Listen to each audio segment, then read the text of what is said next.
মিয়া ভাই, আসসালামু আলাইকুম।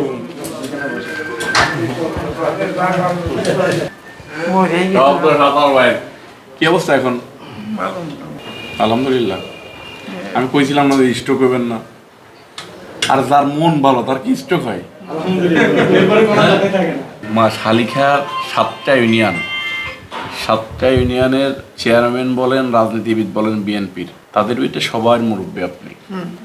আপনি 7 দিন হসপিটালে রয়েছেন, আমারে নাই বলেন নাই, কিন্তু সে তো শুনছে, আসা উচিত ছিল। এখন আসতে পারে, আমার দেখা দিয়ে আসতে পারে না,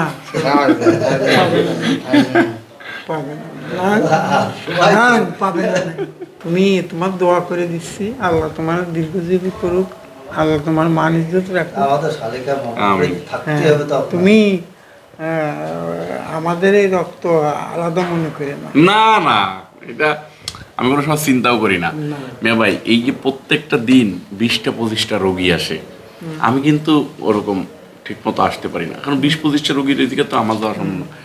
আমি যে বিভিন্ন জায়গায় লোক রেখে দিচ্ছি, যে আমার ছোট ভাই রনি সারাদিন দৌড়াই, টাকা দিয়ে পারো, পয়সা দিয়ে পারো, তারপরে মনে করেন আপনার এমনি অন্যভাবে সহযোগিতা করে পারো, হসপিটাল থেকে ডিসকাউন্ট করে পারো।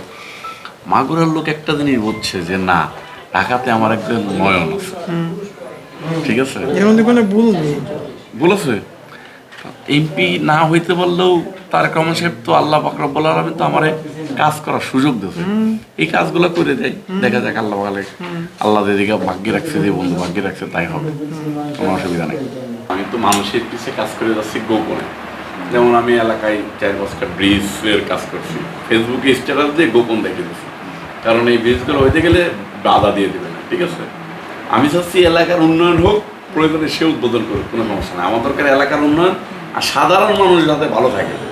সবচেয়ে প্রথম আমাদের কাজটা হয়েছে সামাজিক দ্বন্দ্ব, এই গ্যাঞ্জামরা মীমাংসা করে ফেলতে হবে, কারণ 2 পক্ষ 2 গ্রুপ গ্যাঞ্জাম হইলে আমার লোকও ক্ষতিগ্রস্ত হচ্ছে, তার লোকও ক্ষতিগ্রস্ত হচ্ছে, তারপরে আমাকে গ্যাঞ্জাম দূরে থাকা ভালো।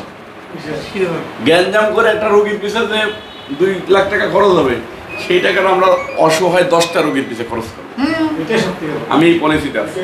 হসপিটাল আমার পরিবারের একটা অংশ হয়ে গিয়েছে। প্রত্যেক দিন মাগুরা 2 আসন থেকে এত পরিমাণ রুগী আসে যে হসপিটালে আমার থাকতেই হয়। আমার 4-5টা ছোটো ভাই প্রতিনিয়তই বিভিন্ন হসপিটালে কাজ করে থাকে। আমার একটু আশা কম হয়, সব জায়গায় আমি যাইতে পারি না, ব্যস্ততার কারণে, পলিটিক্যাল ব্যস্ততা, পারিবারিক সব মিলাই জিলাই সবসময় আসতে পারি না। এই জন্যই 4-5টা ছোটো ভাই সবসময় বিভিন্ন সরকারি হসপিটালগুলোতে কাজ করে থাকে। আজকে এইখানে আসছি আমি হৃদরোগে। আমাদের মাগুরা 2 আসনের প্রবীণ রাজনীতিবিদ, আমাদের বড় ভাই হাফিজ চেয়ারম্যান, উনি 17 বছর যাবৎ চেয়ারম্যান ছিলেন, ওনার বাবা 25 বছর যাবৎ চেয়ারম্যান ছিলেন। তো উনি হার্টের রোগী ও হার্টের সমস্যায় এখানে ভর্তি হয়েছেন, তাকে দেখতে এসেছিলাম, তার খোঁজখবর নিতে এসেছিলাম। এখানে এসে আরও আমাদের এলাকার যত রোগী দেখলাম, তাদেরকে দেখলাম, তাদের সাথে একটু সৌজন্যতা করে গেলাম, এটাই আর কি। এত রাত্রে এটার জন্যই আসা।